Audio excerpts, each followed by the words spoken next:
करते हैं episode number 38 और बाप बेटी के दिल का कनेक्शन। जब बेटी की शादी हुई, जब मैं रुखसत कर रहा था, वो मेरे कंधे से लग के जब रो रही थी, जब वो मेरे कंधे से हटी है, तो उस वक्त लगा कि जमीन पैरों तले से सरकी। फिर क्या हुआ, मेरी बेटी मां बनने वाली थी, तो उसने कहा अब्बू आप आएंगे, हॉस्पिटल में मेरे साथ जाएंगे, आपने मेरी बेटी को पहले गोद में उठाना है, उसको प्यार करना है और आपने उसको मेरे बाजू पे रखना। मैं और मेरी बीवी हम इस्लामाबाद चले गए। लेबर रूम के बाहर मैं खड़ा हुआ था, तो उसने कहा मुबारक हो, नवासी हुई है। अब मुबारकबादी का सिलसिला शुरू हो गया। फिर थोड़ी देर बाद मुझे बीवी ने कहा कि मेरी बेटी की हालत बिगड़ गई है, आप आओ। अब मैं गया हूं, वो अपनी मौत का वाकया बता रही है। वो बता रही है कि मेरी टांगों से जान निकल चुकी है, अब मेरे हाथ और बाजू खत्म हो रहे हैं, मेरी आंखें खत्म हो रही हैं, मुझे दिखाई देना बंद हो रहा है, मैं मर रही हूं, मैं खत्म हो रही हूं, मुझे कोई बचा सकता है? अब बताए एक बाप क्या कर सकता? मैं आवाज देता रहा फातिमा फातिमा। अब मुझे समझ नहीं आ रही कि मैं अब उस बेटी को कैसे देखूंगा, मैं उसकी मां को कैसे बताऊं। रावलपिंडी से मुल्तान तक 13 घंटे का सफर हमने कैसे किया।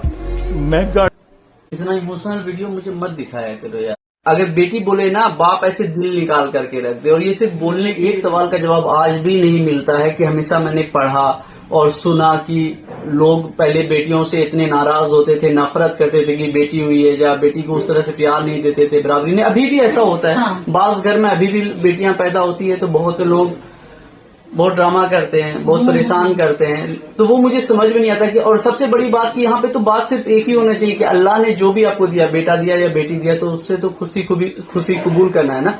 आपके हाथ में थोड़ी था। अगर आपके हाथ में है तो आप 10 बेटा कर लो, 10 बेटी कर लो, तो जो मालिक दे रहा है उसको कबूल करना चाहिए। लेकिन बेटी सच में मजेदार है ना, वो दुआ करो, नमाज पढ़ो और दुआ में मांगो कि बेटी मिले। तुम्हें पता नहीं कि वो क्या है, वो बोलेगी, वो कुछ करेगी, वो सर दबा करके कर देगी, वो चाय ला करके दे देगी, छोटी छोटी क्या नहीं करेगी। मेरी शादी के कितने टाइम बाद मेरे डैडी का डेथ हो गया था? 1 महीने बाद। पता 1 महीने बाद मेरे डैडी की डेथ हो गई थी।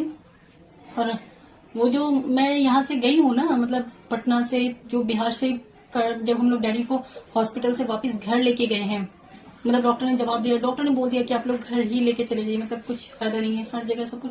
पर वो जो टाइम था ना, वो टाइम इतना मुश्किल था ना, वो टाइम इतना मुश्किल था। डैडी जब मेरा और मम्मी का हाथ पकड़े हुए थे और वो इतने, मतलब वो तो कुछ बोल नहीं पा रहे थे, बस लग रहा था ना क्या, बस डैडी का आंसू देख रहे थे हम लोग।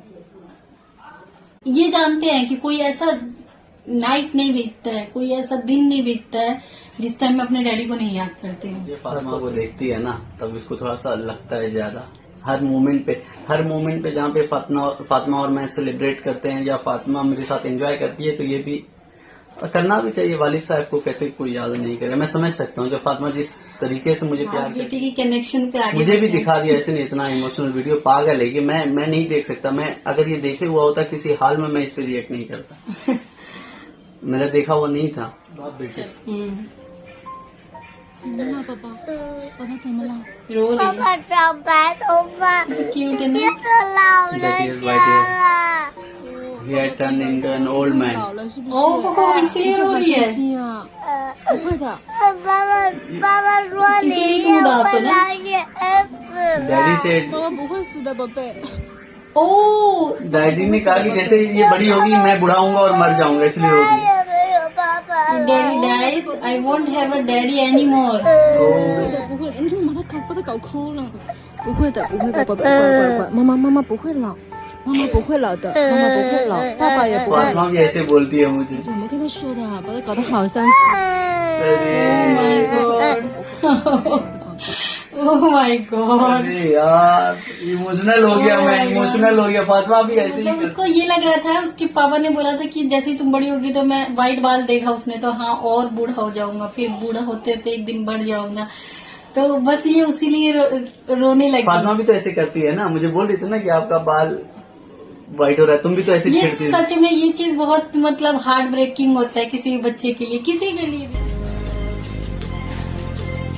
अगर से नो। मम्मी हाँ मना कर दे किसी भी सामान के लिए तो डैडी कुछ भी दिला देगी। सही बात है, कुछ भी दिला देगी। सही है।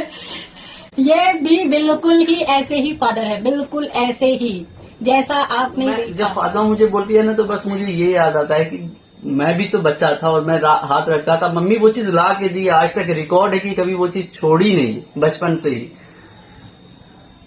ऐसे ही होते हैं माँ बाप, ऐसे ही होते हैं भाई। जब से मैं बाप बना हूं ना तब मैं समझ पाया हूं कि माँ बाप क्या होता है।